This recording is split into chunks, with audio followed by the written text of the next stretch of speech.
Welcome back to History Class with Dr. W.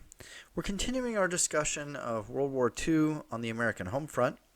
And in this lecture, we're going to begin talking about a number of different groups and how the war impacted them, in some cases provided new opportunities, and in other ways limited their roles.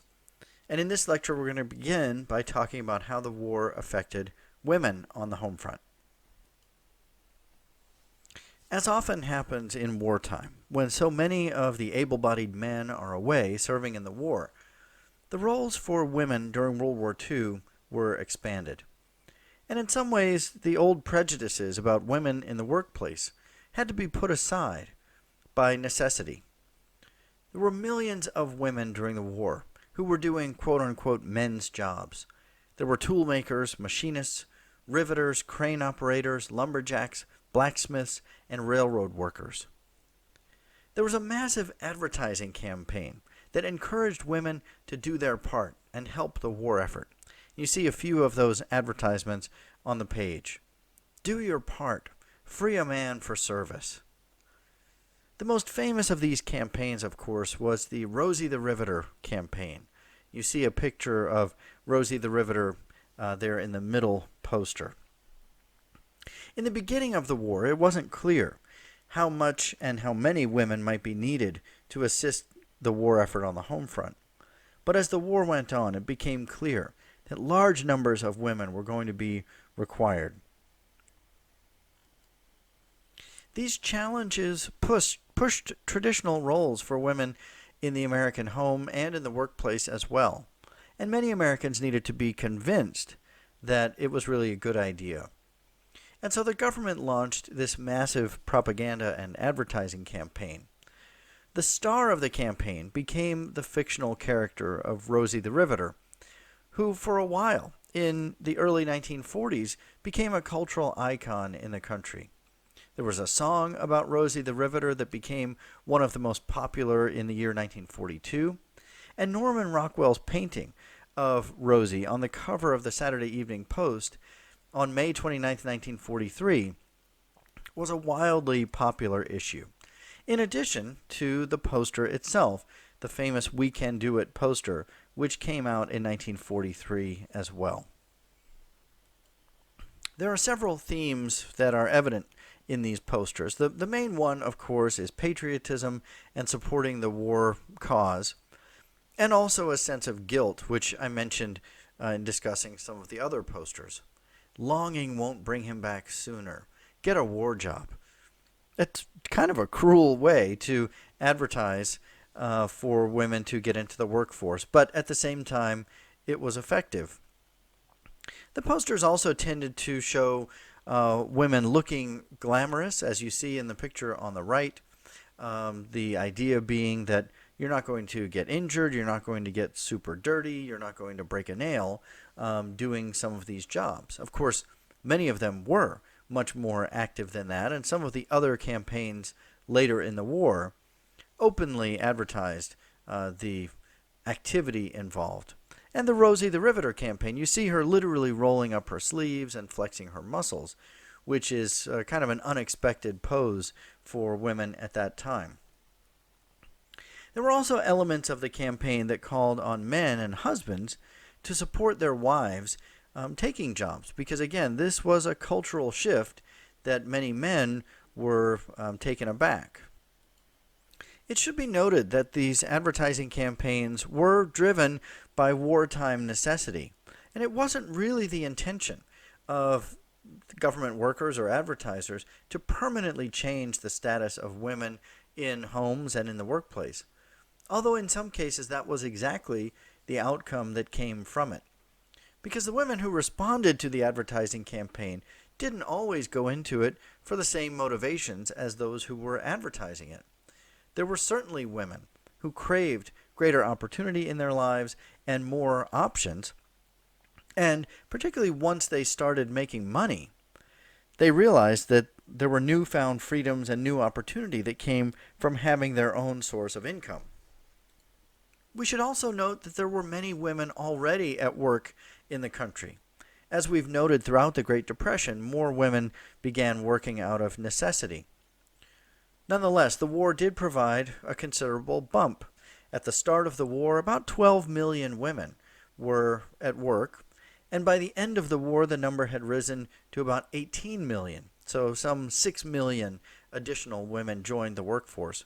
About 3 million of those worked in the wartime plants and munitions industries. This is the famous Rosie the riveter line of work.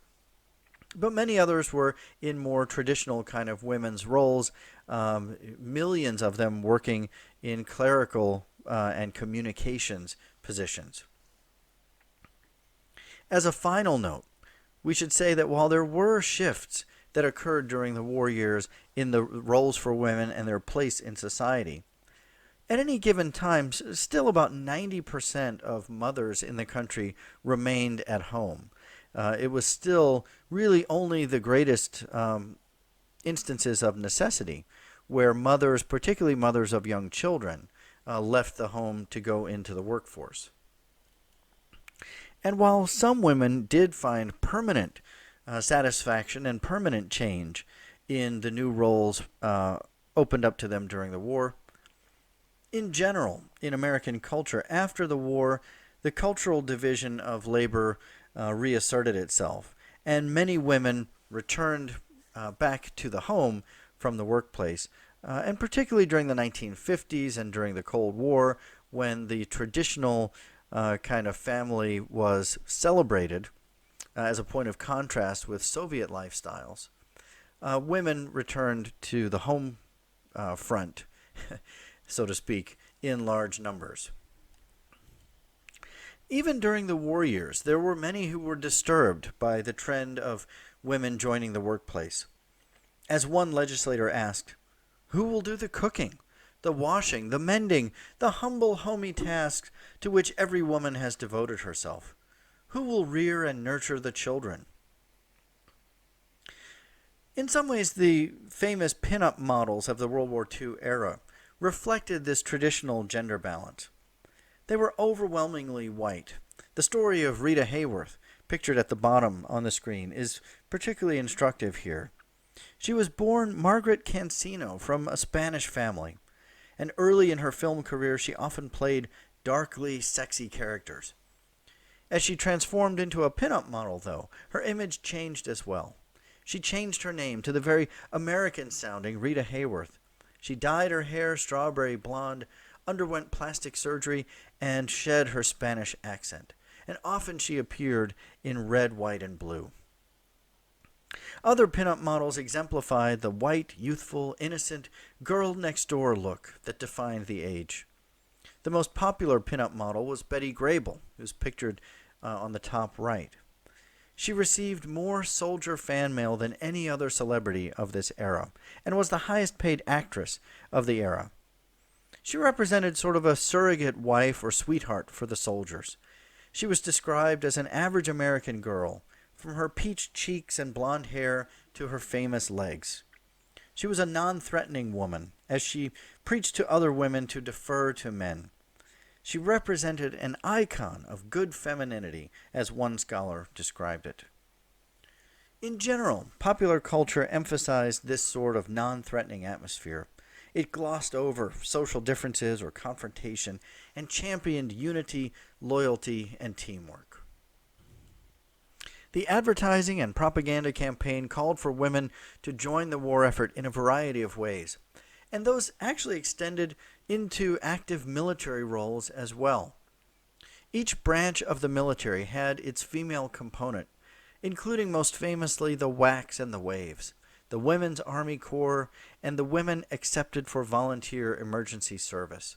There were others in the Marines and the Coast Guard, and so on. Some 200,000 women served in the military during World War II. And they served in a variety of roles, although coming up short from active combat service on the front lines. That was a role that was perhaps a bridge too far during the war years, and would have to wait until later decades to see women in active combat duty. But they came very close, and some of them served in transportation roles behind the lines, as you see in the picture here. In the next lecture, we'll talk about another group and how the war affected their opportunities, and that is African Americans.